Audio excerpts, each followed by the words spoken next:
वहां शिवलोक में राजमंडप है और नंदीश्वर का उत्तम निवास है। तपस्यारूपी वृषभ वहीं पर दिखाई देता है। उसी स्थान पर पांचों आवरणों से मुक्त सद्योजात अर्थात तत्काल आवरण रहित भगवान शिव का स्थान है। पुनः चतुर्थ आवरण में वामदेव का स्थान है। उसके बाद तृतीय आवरण में अघोर शिव का, दूसरे आवरण में सांब शिव का मंगलमय निवास है और प्रथम आवरण में ईशान शिव का निवास स्थान है। इसके बाद पंचम मंडप है जहां ध्यान और धर्म का निवास रहता है। तदंतर चतुर्थ मंडप है जहां चंद्रशेखर की मूर्ति सहित भगवान बलिनाथ का निवास है जो पूर्ण अमृत प्रदान करने वाले हैं। तृतीय मंडप में सोमस्कंद का परम निवास है। इसके बाद द्वितीय मंडप है जिसे आस्तिक लोग नृत्य मंडप कहते हैं। प्रथम मंडप में मूलमाया का स्थान है जहां अत्यंत शोभा है। इसके परे गर्भगृह है जहां भगवान शिव का लिंग स्थान है। नंदी स्थान के बाद शिव के वैभव को कोई नहीं जान सकता। नंदीश्वर गर्भगृह से बाहर रहकर शिव के पंचाक्षर मंत्र की उपासना करते हैं।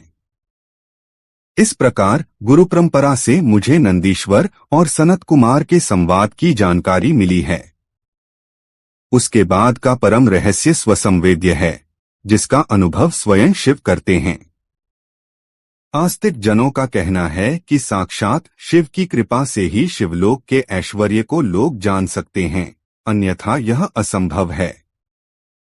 इस प्रकार शिव का साक्षात्कार प्राप्त करके जितेंद्रिय ब्राह्मण मुक्त हो जाते हैं अर्थात मोक्ष को प्राप्त कर लेते हैं।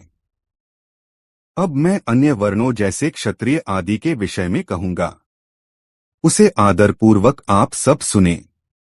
यदि ब्राह्मण को आयु प्राप्त करने की इच्छा है तो उसे गुरु द्वारा बताए गए उपदेश के अनुसार इस शिव के पंचाक्षर मंत्र का विधिपूर्वक 5 लाख जप करना चाहिए। यदि कोई स्त्री स्त्रीत्व अर्थात स्त्री जाति से मुक्त होना चाहती है तो उसे भी 5 लाख पंचाक्षर मंत्रों का जप करना चाहिए। उन मंत्रों के प्रभाव से वह पुरुष जन्म लेकर क्रमशः मुक्त हो जाती है।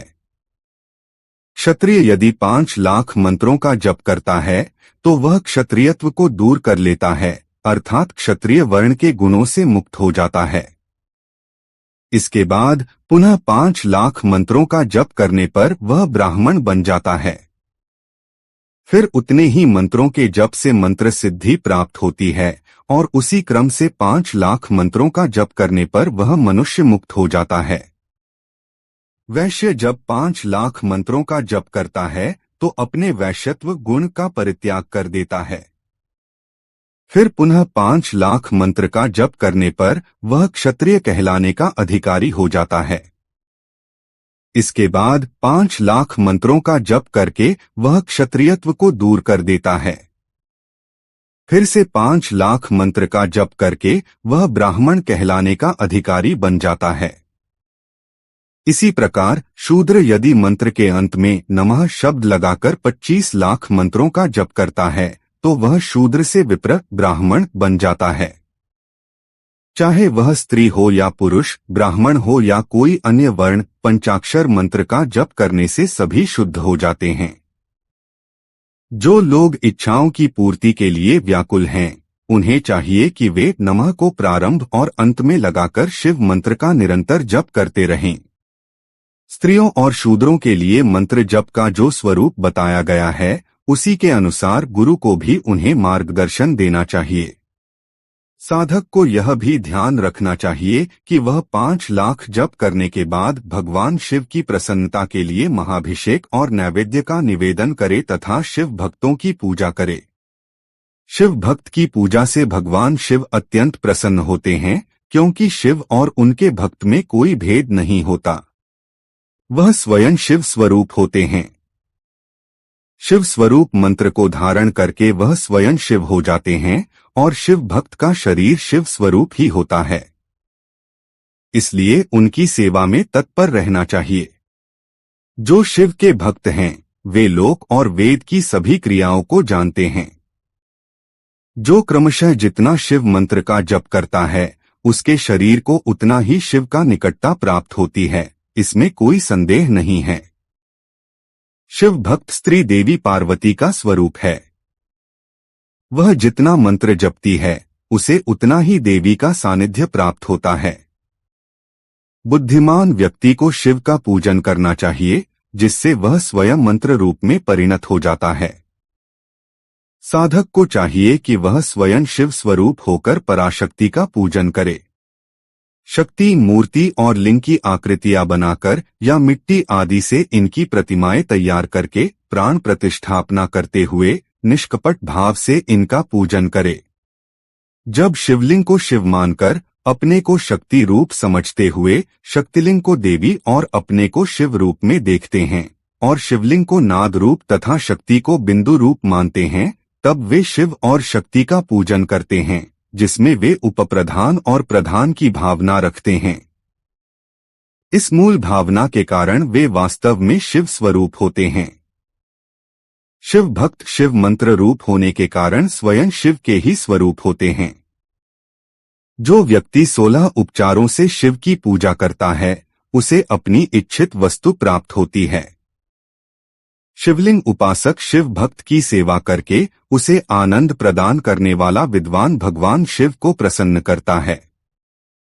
उसे चाहिए कि वह 5, 10 या 100 शिव भक्तों को बुलाकर उन्हें भोजन कराकर सदैव सम्मान करे। धन, शरीर और मंत्र में शिव भावना रखते हुए उन्हें शिव और शक्ति का स्वरूप मानकर निष्कपट भाव से पूजा करे। ऐसा करने वाला पुरुष शिव शक्ति स्वरूप बनकर इस धरती पर पुनर्जन्म नहीं लेता है।